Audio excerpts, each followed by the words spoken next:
In this episode, I'm interviewing Renee Hartman. She's the co-author of one of my favorite books if you work in retail. That's the next generation retail, technology. So you learn about everything that is innovation and technology in retail and everything that her experience can aggregate to us. Here is Paula Macadi, and this is episode 17 of my show. Welcome to OFFBounds. Renee and I were both global citizens, and we connected while we were in Lisbon, Portugal, where we're recording this interview. And I was amazed to hear her experience and her global presence, which is something that I very resonate, and we became very good friends. So it is with my heart full that we are having Renee, my friend, here to join us and talk about her experience in China. She lived 10 years in China, and she's American, she lives in Europe, and she has a lot of experience in China. So that's why we're talking about the Chinese consumer, and that's a good episode as we are learning more about different markets. And as we're going to Asia very soon, I thought this episode would be perfect because Renee has many good insights. Renee, welcome to the show. Thanks so much. It's so fun to be here. I appreciate it. Well, so let's start with one thing that I like about the both of us is that somehow we end up in Lisbon.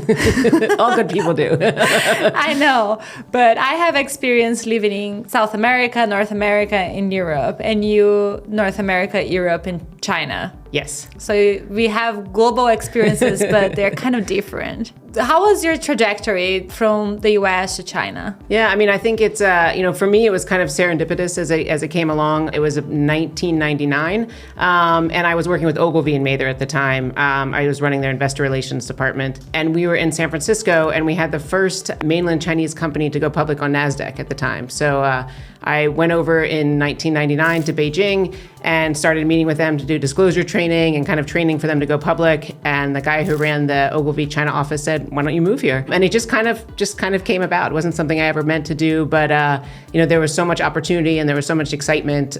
So I ended up moving there in 2000. Ended up staying about 12 years off and on. I kind of caught the bug of the excitement and the energy that was happening in China, especially at that time. It was kind of pre-Olympics, post-Olympics, and there was just a lot happening and a lot of felt like the Wild West a little bit, but it was just everything growing so quickly, and there was such a great energy there. And that was the beginning of the China gold era, right? Like they were growing like 20% a year or something. Absolutely. Yeah. Yeah. I mean, I think it was a very different time. It was when everything was kind of opening up. There was this lead up to the Olympics, which I think, had a huge excitement. Even, I was there, I think in 2001, 2002, they won the Olympics for 2008. And even just that whole period going up to it was just a huge opening up and just building. I mean, the neighborhoods that I lived in back in Beijing during that time are almost unrecognizable now. There was so much change, there's so much building, so much infrastructure happening. So there was just a massive growth at the time. And it was this time when I think there was this big interest between, China and the rest of the world. And there was just constantly, executives coming in and out. There was a lot of investment happening both ways. Did you speak Chinese? I didn't when I went there, but I did as time went on. First 2 years I was there, I was at Ogilvy, and we did all our work in English in the office, but I still had to speak Chinese to get around. Then the second time I went back, and I did a retail company. I was doing a retail startup, and everything was in Chinese then. Retail in China is almost all in Chinese, so it was sort of just throw you in and figure it out. I was the COO, so I had to do with finance, I had to do with production, ordering, opening up retail stores, and it was just, figured out as you go. So now, especially in the retail sector, I can get pretty deep in my vocabulary, but it depends on what I'm talking about. Can you do a podcast in Chinese? You want to talk about SKUs and visual merchandising, I'm good. But if you start getting into politics or other things, not so much. Got it. What is the main difference? Because I think China is a great, I think like they are ahead of us when we think about retail experience, retail technology, and etc. What is the main difference you notice when you move there? I mean, I think in general, I completely agree, right? The retail experience, the retail technology integration is way ahead of where it is in the US or Europe or anywhere else globally. I think from the very beginning in China, retail was about entertainment. It was where you went out to, the malls themselves had, great restaurants in it. You would go there for dinner, you'd go there for dates, you'd go hang out there on the weekends at late at night. That's common with Latin America. That is true, actually. And I think in Europe, it's starting to get a little bit more that way. The US, I think less so. Where it's very transactional. Yeah, I think US, like I go to the mall to buy something. Yeah. Whereas this is like you go there and this is what you do for fun, you know? So I think there was always this need of like wanting to entertain people. And I think in general, the Chinese consumer has always tended to be younger. So I think they were more open to technology, more open to things changing. And new money coming in, more people getting more access to more money. Well, right? yeah, and it kind of reminds me a little bit, I would say, of like the Middle East right now. When you look at all the architecture, like all the great architecture that's been coming in the last 20 years, a lot of it was in China. You had these really cool buildings, really cool things that were happening. So I think there was this need for, look at flagships. There's some massive flagships in China from all of the luxury brands. And it was all like, that's where they were kind of experimenting and trying new things. So it became this playground for everything is new, everything's changing. And I think now you're seeing that's happening in the Middle East a little bit too, but it's this idea of just trying new things. I think even the success of brands like LVMH, right? Yeah. It's given because of the access of the Chinese to this market. So I feel like very little Europeans buy from them. You don't see it like around, but when you go to the Middle East or China, they're all buying from it. Yeah, I mean, I think for a long time, luxury was really being driven by China, both inside of China and outside of China. So pre-COVID, actually, Chinese consumers were a majority of the luxury market, but actually 2/3 of that purchases were happening outside of China. That was in duty free, it was in Europe and Galeries Lafayette, it was in, Saks Fifth Avenue, it was sort of around the world. That's changed, I'd say, post-COVID. It is starting to come back. I was just in Paris last week, and I happened to be in, Champs-Élysées, and I saw lots of Chinese tourists, and they're buying again. And I haven't seen that in 4 years. But I think that was really driving the growth of these luxury brands. And I think COVID made everybody change their mentality quite a bit. One is that there was more of a focus to selling inside of China versus outside of China for luxury brands. Duty free, they changed a lot. It turned a lot to duty free inside of China versus outside of China. And I think a lot of brands, because they weren't able to rely on the tourist market, they turned more inward to their own domestic market. And even if you look at the Europe luxury and Global Blue and these guys, actually Americans have been driving a lot of the luxury purchases in Europe in the last 2 years. So it did create this whole shift where everything kind of changed. And I think we're starting to see like a reversion back, but I think it's going to be in a different way than it was before. When we were talking before, you said that there's a dominance of single brands there. What does that mean? So back when China, I was fortunate enough to work with a lot of Nike China executives back in my day in China, and a lot of them, Nike was one of the first overseas companies to go into China and really commit to it from a retail standpoint. And they went in the late 80s. In the late 80s, Chinese, it was all government-run retail for a long time. And so the first stores that Nike went into were the state-owned department stores, so like Shanghai #1 department store.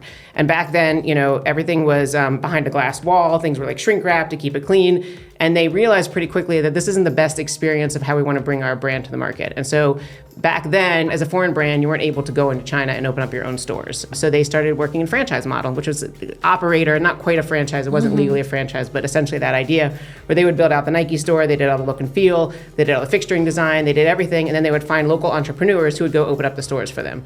And so that's sort of how it started. And then I think because of that, I think last count 8,000 or so stores around China, and that became the model that everybody else followed of, find a local operator and then create this blueprint of what your store is going to be. And then as a result of that, you ended up with Nike stores, Adidas stores, you have Guess stores, whatever your brand is, it was all based on a single brand versus I'm going to open up a Foot Locker and, we're going to have every single type of shoe there. So it really became that way of single brand driven was the lead. So if I'm looking for running shoes, I'll have to go to the Nike store, check those shoes there, then the Adidas store, and then and typically that has been the way the consumer wanted to shop, right? It's like, I love Nike, I want to go get something from Nike, and I'm usually going to buy head to toe Nike. And then if I love Adidas, I'll go to Adidas. And of course I'll do both, right? But I go to it with a specific idea of that. And that was kind of the way the shopping behavior was. It was brand first, product second.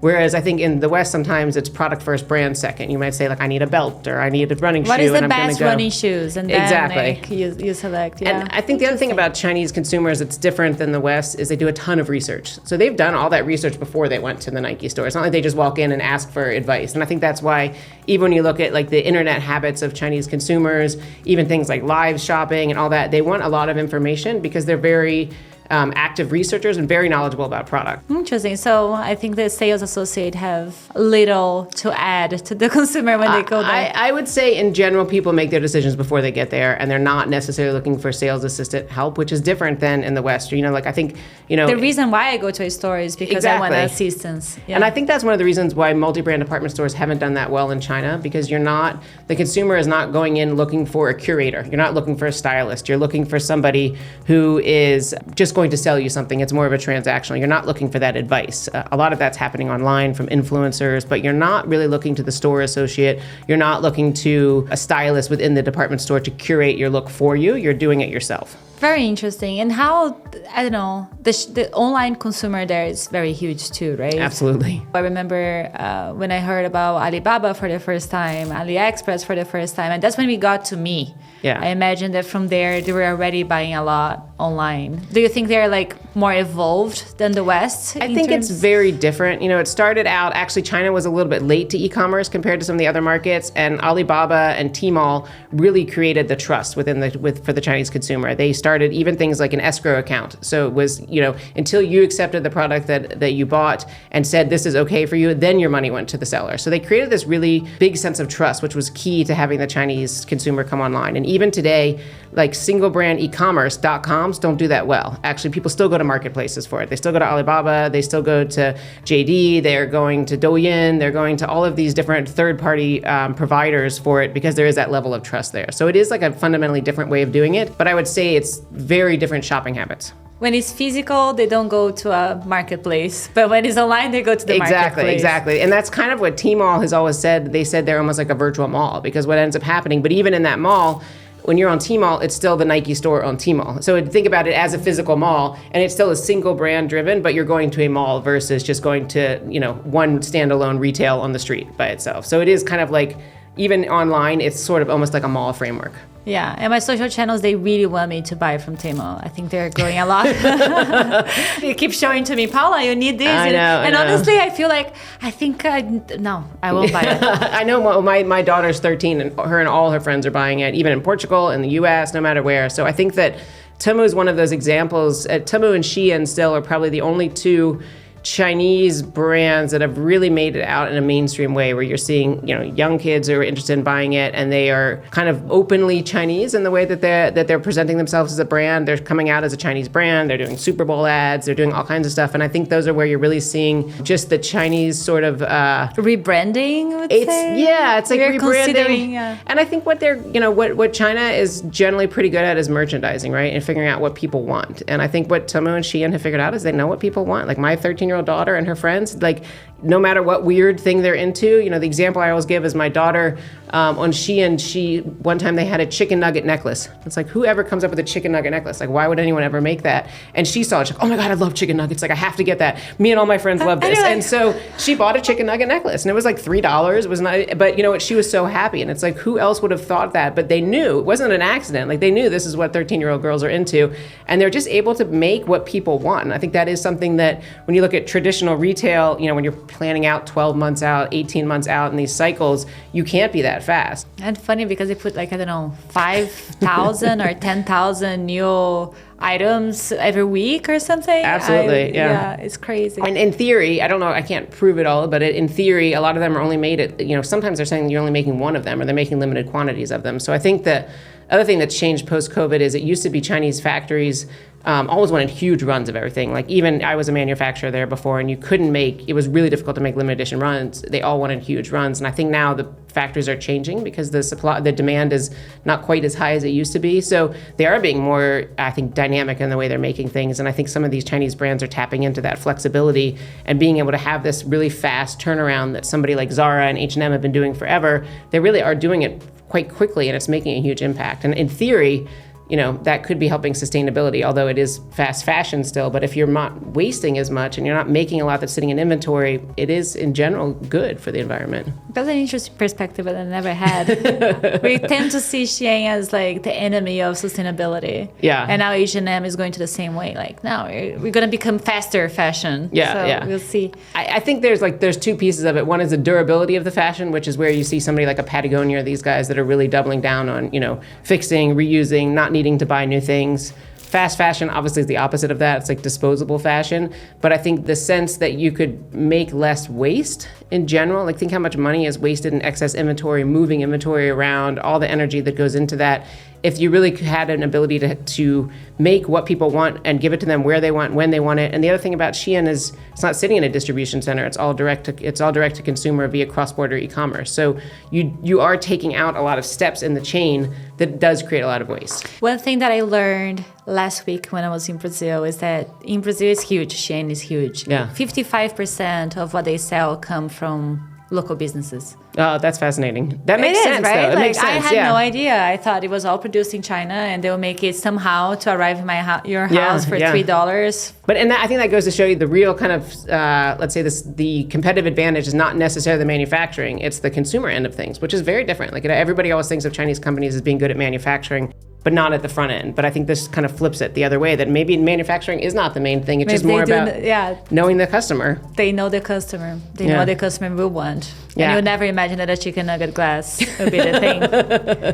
And I think other thing that when we talk about China, I think during the pandemic was the biggest thing that we were all talking about. There was the live commerce, live streaming. Yeah. And I think that's like growing now to other places, especially in Asia even. They're getting to the Southeast Asia and etc. But I think they are the example of a successful strategy. Absolutely. How is social commerce there? I mean, social commerce is booming there, and it's become such a huge piece of e-commerce. And I think it's, when you look at the numbers, I mean, China eclipses any market by hundreds times, in terms of social commerce. It's become a core piece of e-commerce within China.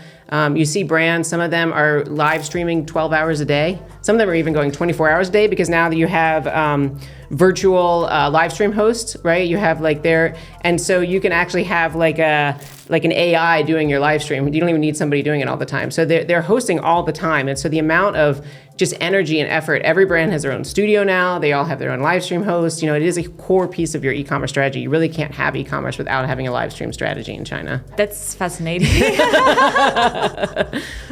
Interesting. But they have other ways of doing social commerce, right? The live streaming is one piece of it. And then I don't know how TikTok works there, but also the WeChat is a big thing. How is that? So they've got different ones. So TikTok is Douyin in China. It runs very similar to what you would do in the US, but that is where almost everybody's doing at least 12 hours of live stream shopping there a day. So it's just the amount of activity that's happening there is really intense. On Tmall and JD, you have... Yeah, I think the consumers are just I have nothing to do. Let me see what Tmall is doing. Well, I'll give you one example. One of my colleagues, she was trying to buy a ring for her boyfriend. And so she said, I spent 2 hours on this live stream talking to this jeweler, trying to understand if I want to buy this ring or not. I'm like, why did you spend 2 hours? I don't understand. What did you need to learn in this 2 hours of watching a live stream? She's like, well, I wanted to talk to the designer who was designing it. I wanted to see the factory of where they're making it. I want to know what the inspiration was. I have a lot of questions about the durability of it and how you clean it. And so she wanted all of this information. And it was basically to the point where they were going into the factory and literally talking to people who are making the jewelry. So and there's a big trend in food e-commerce in China where you'll go to the farm and you'll watch them harvest it and bring it there. So this idea of research, it's intense research. I want to know how this is made, why it was made. I want to know all the details about it, not just picture, description. That's not enough. I need more. Very interesting. But I imagine when I think about live streaming, I imagine the studio. And they're okay, that's what you want to know? Let's go to the factory together. Yeah. Well, some of them do it from the factory, but I think they do different things. Sometimes it's a celebrity host. You hear these stories about Li Jiaqi, which is the biggest, he's the lipstick king in China. And so when he sells something, he can sell out $60 million worth of it in 3 seconds, So some of it is very celebrity driven, and it's more of I trust this person. Sometimes they might have a luxury goods assessor, right, who comes in and talks about the resale quality of things. Or you might have a dermatologist who comes in and talks about, so you want a third-party expert is one way. And then the other way is just I want more information. I just want to learn more. That's where they do a lot of product demos, befores and afters with skincare. There's a lot of rich information that it's not just somebody standing there telling you what to do. It's that they have a story and they're kind of bringing it to life in different ways. Have you ever bought anything? I have, actually. It's funny, and it is, it's not, I think, I don't know, being an American, I think we're very, let's see, impatient would be the word, right? Of like, you just want to get what you want to get and move on with it. So it took for me a little bit to kind of want to sit still and watch some of these things. But then once I did it, then I find like, oh, I want to buy that. I want to buy that. Because you're hearing, maybe it's the founder that's telling a story about it, or they're telling more things that you didn't think about. So I think once you get into it, and we do see this even no matter where you do it with live commerce, is that the engagement rate's higher and the conversion rate's higher because you kind of get sucked into it. Now, it's a little harder to get people to make that commitment to sit there and listen and watch it. But once you do, they're kind of sucked in. And so I find myself doing the same thing. The way you're explaining it makes me want to watch it. But the thing is, do I have 1 hour? Well, that's the hard part. I think that's the Exactly. hard part. Is like, and that's why I almost think in the West, sometimes I almost think the younger generation, like my kids watch God knows how many hours worth of YouTube videos, and they're willing to sit there, and they have more patience for this than I do, to be honest. So I do think it kind of depends on tapping into the consumer in the right way. And that's where I think you're seeing like TikTok commerce, where there's things that are coming through that are shorter in ways that people want to access it. And that's why I think that when you look at what happens in China and how it's going to work the rest of the world, it's going to be different because people's mentality, the shopping, the interest level in this is very different. Yeah, I interviewed a makeup brand from Sweden, and she, executive vice president, she was explaining to me that they do live commerce and they actually had the traction after. So they do the live commerce, they leave the content there on the Shoppable, website, and people watch it, and then they go to the store. So yeah, I think that that's was it. like a different ecosystem, but it's still the same channel. No, I mean, I think that makes a lot of sense. And I think that, when you look at some of the purchase triggers in China, a lot of it is promotions too. You get a special price from when they have a live stream host in particular, they'll say like, you have 30 seconds to buy this. So you have a lot of different ways of triggering people. But to me, I think some of the best ones I've seen are not price related. It's more of this interest and like, how do you pique your interest? And maybe, like you said, maybe it happens later on the live stream. Maybe you come back to e-commerce, maybe you come back to the store, but it is creating that loyalty and that sense of engagement with the brand.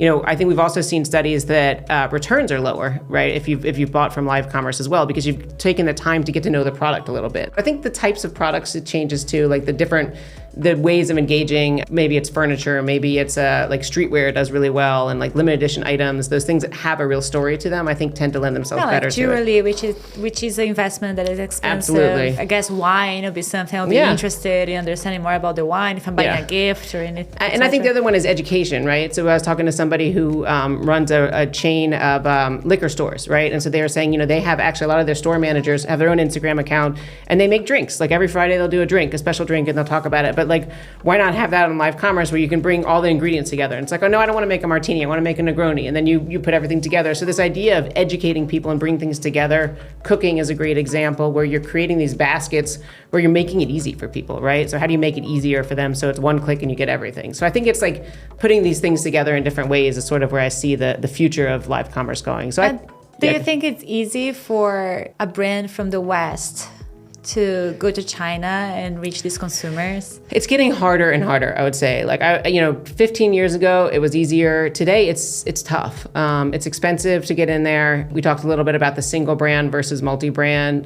One of the biggest challenges I see with brands is there's no wholesale customers. So when you want to go into, say, Europe, you usually will end up going to you go to Harrods, you go to Printemps, you go to Galeries Lafayette, you go to one of these places and you sell your products into it. In China, that's not the case. For the most part, if you really want to do well, you have to go open your own stores and you have to open your own e-commerce, and all of these are costly.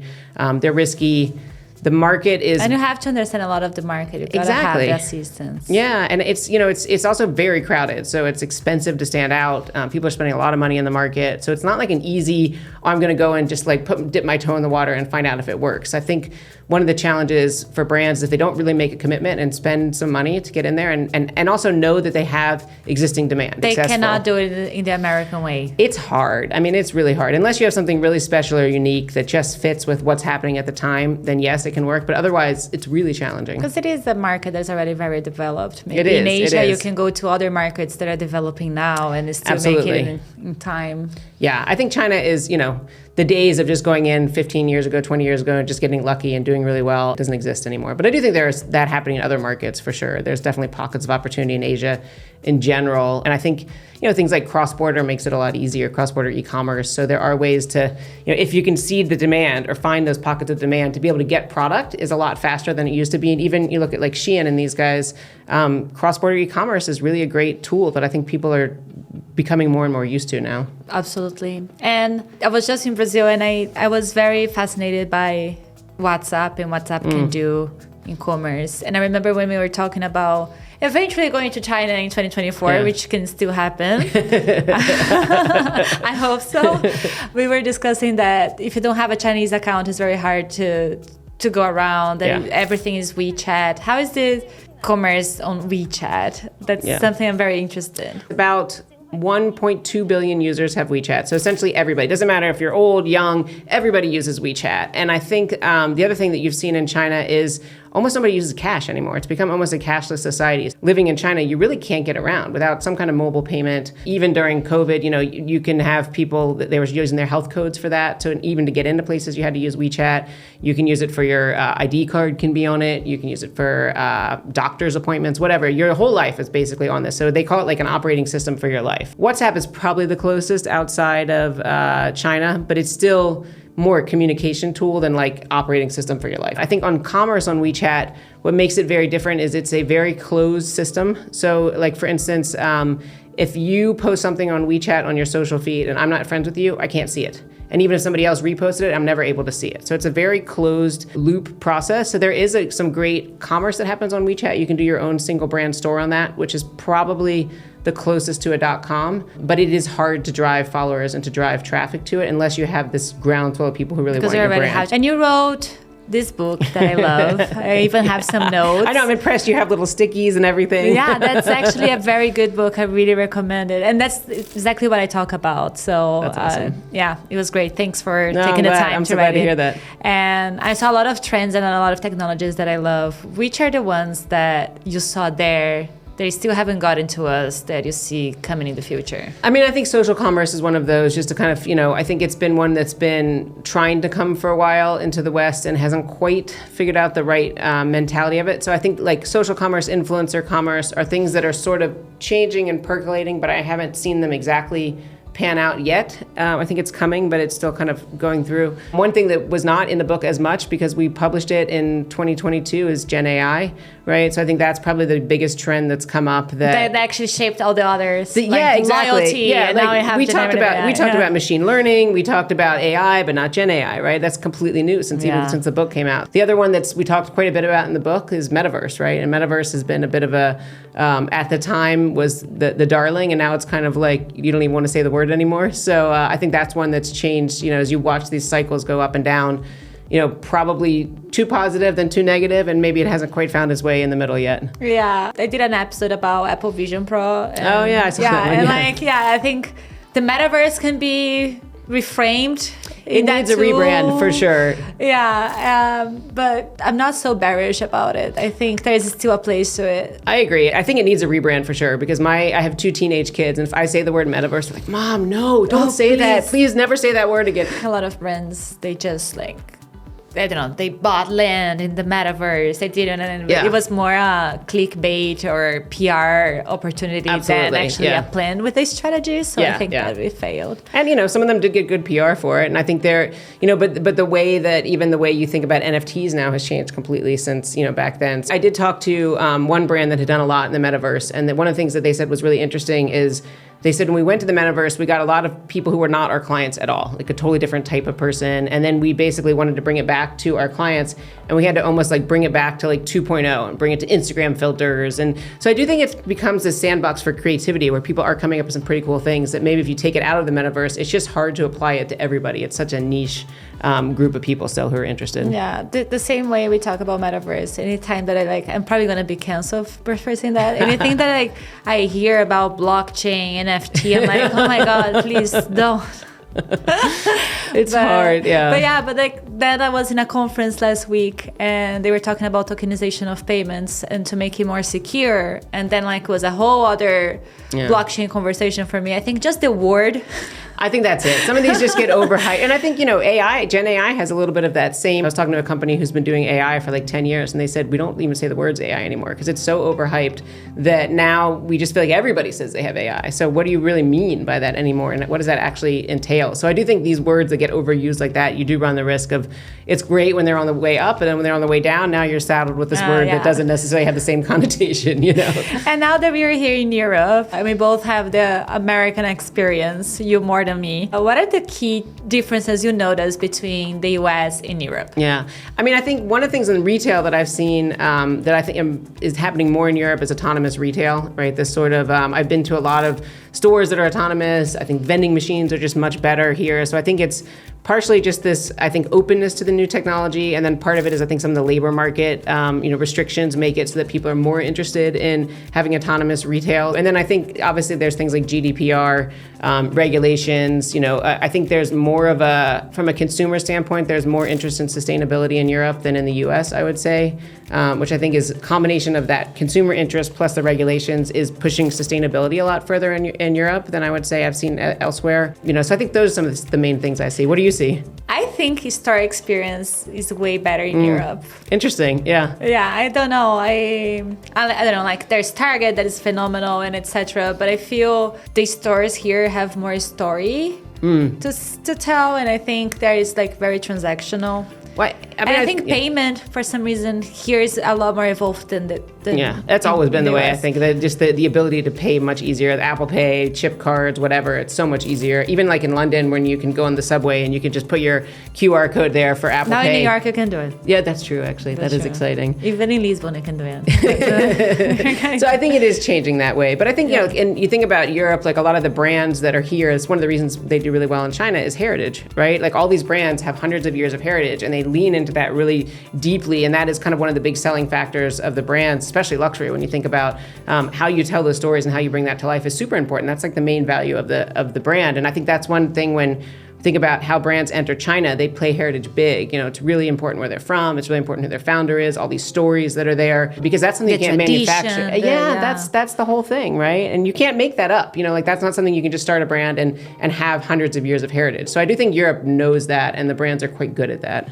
And why are you more excited for, now we are like almost half of 2024, surprisingly. I know. It feels like we were in New York together in January. It was just like yesterday. What are you more excited for the future of retail, the short-term future of retail? It's a good question. I think still, we were talking about this last week in Paris, this ability to change the in-store retail experience. We were talking about this as it relates to Gen AI and AI, and there's not really a lot has changed when you really get down to it. So I still think there is the ability to figure things out in the retail store. Because like you said, I think there's a huge resurgence back to physical retail after COVID, right? I think everybody spent a lot of time online, but the in-store experience hasn't changed that much when you really get down to it. And I think there's a lot of potential there. And maybe that's not short-term. That might be a little bit more medium to long-term. But the ability to make it more experiential, to make it more interactive, to do more of a real offline-online capability. Even when you look at one of the things that Asia did really well way pre-pandemic was QR codes, right? It's like a simple tool, but now, people in the West are just starting to do this type of thing where you're bridging that experience.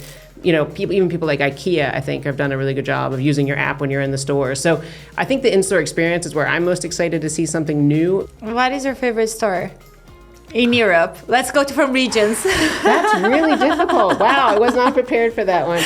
I mean, I will say probably one of my favorites is Liberty London. I just love that store. I think it's just like it's got such a fun discovery, and I just think it's quirky and interesting, and it's got cool limited edition things. Every year I get their advent calendar, their beauty advent calendar, which I think is the best beauty advent calendar. So I think that one I just find really fun and quirky, and the building itself is this old piece of history. So I just kind of back to your point of like curation and storytelling, I just think that one's probably one of my favorites. Mine is House of Rituals. You love that one. The one in Amsterdam, right? Yeah.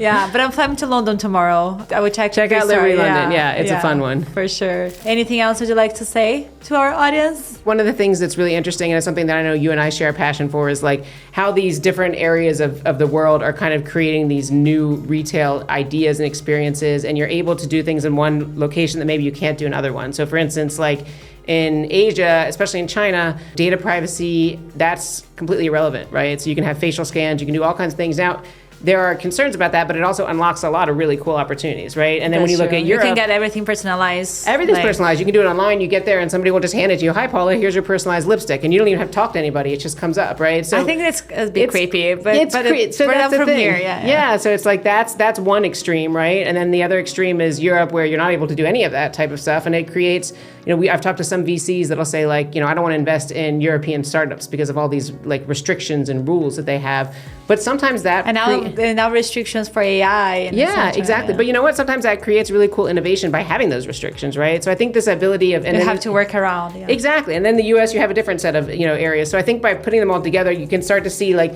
there's pockets of innovation that are happening, and maybe they're for very specific reasons. But when you put them all together, you can kind of create this like I think interesting ideas of how things come together. That makes it very hard to be a global brand and having to have different strategies everywhere. Absolutely, absolutely. But I think that to the extent you can learn from that, if you can kind of see what's happening and then figure out how do I twist it for my market, there might be something new you never thought about.